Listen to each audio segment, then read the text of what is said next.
ঘরোয়া কিছু উপকরণ দিয়ে এই রকম মুচমুচে খাস্তা বিস্কুট মাত্র 10 থেকে 15 মিনিটের মধ্যে বানিয়ে নিতে পারবেন। আর একবার বানিয়ে নিয়ে অনেক দিন পর্যন্ত রেখে দিতে পারবেন। নমস্কার বন্ধুরা, রূপাস কিচেনে সবাইকে স্বাগতম। তাহলে চলুন দেখে নেওয়া যাক। প্রথমে মিক্সির জারের মধ্যে দিয়ে দেব চায়ের কাপের হাফ কাপ চিনি, 5-6টা কাজু বাদাম দিয়ে দেব, 3টে এলাচ দিয়ে দেব। কাজু বাদাম যদি থাকে তাহলে দেবেন, যদি না থাকে তাহলে দেওয়ার দরকার নেই। সব কিছুকে মিক্সিতে গুঁড়ো করে নেব। গুঁড়ো করে নেওয়ার পর মিক্সিং বোলের মধ্যে ঢেলে নেব। যে কাপ মেপে চিনি নিয়েছিলাম ওই কাপেরই ঘি আর সাদা তেল দুরকম মিশিয়ে 1 কাপ দিয়ে দেব। আমি দুরকম মিশিয়ে বানাচ্ছি, আপনারা চাইলে শুধুমাত্র ঘি বা সাদা তেল দিয়েও বানাতে পারেন। এবার সব কিছুকে খুব ভালো করে মিশিয়ে নেব। ভালো করে মিশিয়ে নেওয়ার পর 2 চামচ দিয়ে দেব গুঁড়ো দুধ আর হাফ চামচের মতো দিয়ে দেব বেকিং পাউডার, সামান্য নুন দিয়ে দেব। আবারও সব কিছুকে খুব ভালো করে মিশিয়ে নিতে হবে। সব কিছুকে খুব ভালো করে মিশিয়ে নেওয়ার পর যে কাপ মেপে চিনি নিয়েছিলাম ওই কাপেরই 2 কাপ ময়দা দিয়ে দেব। ময়দার পরিবর্তে আটা দিয়েও বিস্কুটটা বানাতে পারেন। ময়দাটা দেওয়ার পর মেখে একটা ডো তৈরি করে নেব। তবে এই ডোটা তৈরি করার জন্য কোনো রকম জল বা দুধের ব্যবহার করা যাবে না, শুধুমাত্র তেল বা ঘি দিয়েই ডোটা তৈরি করতে হবে। আবার আমার মতো করে দুরকম মিশিয়েও তৈরি করতে পারেন।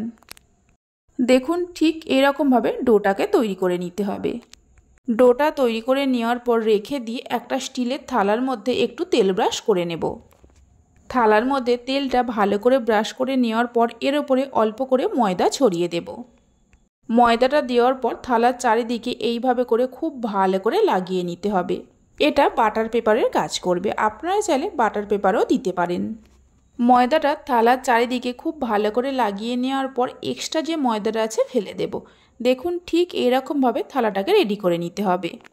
এবার এই ডো থেকে কিছুটা করে লেচি কেটে নিয়ে হাতের মধ্যে পাকিয়ে প্রথমে গোল করে নেব, তারপর মাঝখানটা একটু এইভাবে চেপে দেব। বিস্কুটগুলো আমি এই রকম গোল করে তৈরি করছি, আপনারা চাইলে চৌকো লম্বা যেভাবে খুশি তৈরি করে নিতে পারেন। বিস্কুটগুলো আমি মিডিয়াম সাইজের তৈরি করছি, আপনারা চাইলে এর থেকে ছোট করেও করতে পারেন, আবার একটু বড় করেও করতে পারেন। দেখুন ঠিক এরকমভাবে সবগুলো বিস্কুটকে তৈরি করে নিতে হবে। যেহেতু ডোটা তেল দিয়ে তৈরি করা তাই একটু ফেটে ফেটে যেতে পারে, তাতে কোনো অসুবিধা নেই। এইভাবে করে একটু চেপে চেপে দিতে হবে।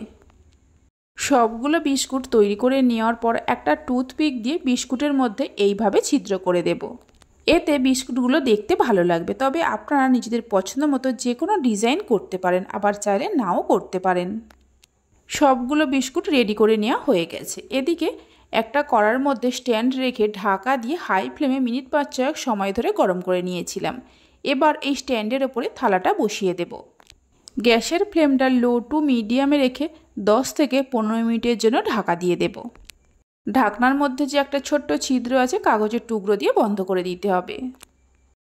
15 মিনিট পর ঢাকা খুলে দেখাচ্ছি, দেখুন বিস্কুটগুলো আগের থেকে সাইজে অনেকটা বড় হয়ে গেছে। নামিয়ে রেখে ঠান্ডা হতে দেব।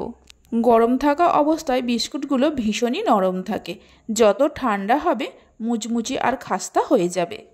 কিছুক্ষণ রেখে দিয়ে ঠান্ডা করে নিয়েছিলাম। দেখুন বিস্কুটগুলো কত সুন্দর হয়েছে।